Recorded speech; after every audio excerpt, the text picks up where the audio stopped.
Hey, Evan Hildebrand here with Art Love Life.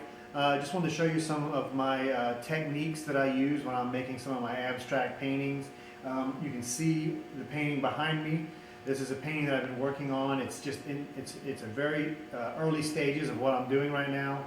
I'm trying to figure out compositionally what is going to be visually pleasing to the eye. So in order to do that, I try to figure out different methods. And one way that I do that is I like to just paint directly onto the canvas and see what happens.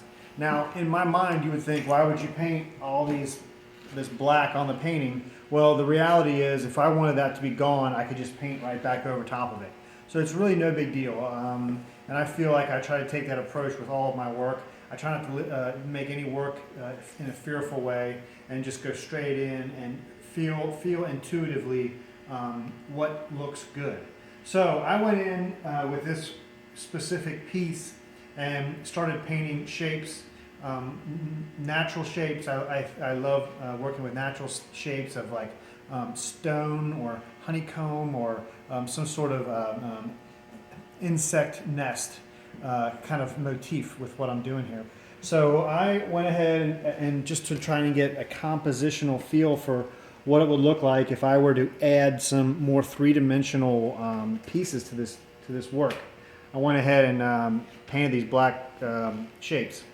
And so what I would do with these black shapes is then I would sculpt on top of them in the same form little, I guess you would say, dams out of clay. So I would actually sculpt all these out of clay, paint over the clay and silver again, and then fill these reservoirs with different colored resin.